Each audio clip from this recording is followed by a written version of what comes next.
Pour l'avenir, il est évident qu'il faut toujours foncer et accélérer pour le développement de nos ports et de l'axe Seine. Nous avons échoué dans l'ouverture de l'UMEP à cause, et j'en assume l'entière responsabilité, car je n'ai pas su convaincre des personnes réfractaires à cette ouverture.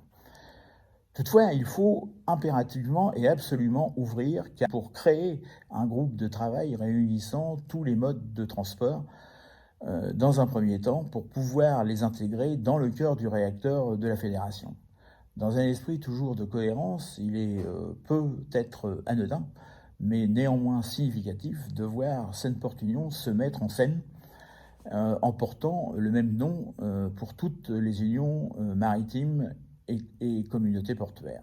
Il est vital pour renforcer nos métiers dans notre intérêt. Avec l'Union européenne à Bruxelles, il faut donc renforcer notre task force à Bruxelles, mais aussi il faut aller plus loin. Ainsi, il est nécessaire de mettre en place une task force maritime et portuaire France à Bruxelles avec l'État et les régions. L'axe Seine est important, mais il faut renforcer le ferroviaire et mettre en avant le corridor ferroviaire atlantique pour aller chercher le fret de plus en plus loin. Il faut une coopération avec Arepaport et le port de Dunkerque, je ne dirais pas seulement, car il faut une politique commerciale de façade et surtout en vue aussi prochainement de la fusion d'Anvers et de Zeebrugge. Comme cela a été indiqué précédemment, il faut reconquérir des parts de marché et avoir une politique foncière de l'axe Seine, et cela, messieurs Avis et Raison, sont sur cet axe de développement. Il faut également proposer aux investisseurs des terrains clés en main, afin qu'ils puissent construire le plus rapidement possible et que leur outil soit construit le plus rapidement possible et dans les meilleures conditions. Le remembrement des postes à quai doivent être décidés le plus rapidement possible et ne pas attendre la fin des travaux des postes en désoute, par exemple. Pour Rouen, il avait été évoqué par le directeur général de Sedalia que Rouen pourrait devenir le grand conflant Sainte-Honorine de l'Axe.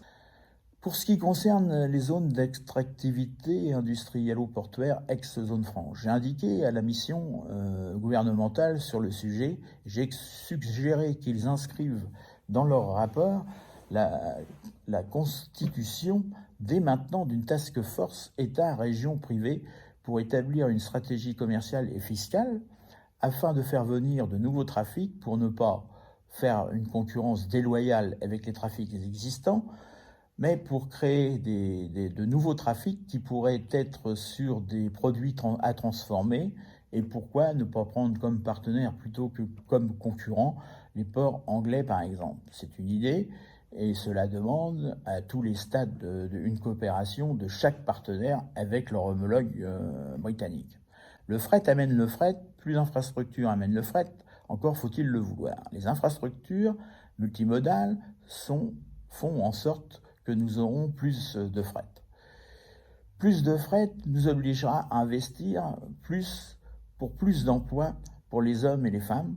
D'ailleurs, après les travaux qui seront effectués sur la votation globale des 610 millions sur les terminaux Nord, il faudra réhabiliter les terminaux Asie et Osaka qui doivent compléter le dispositif portuaire de l'implantation Havraise-Arepaport.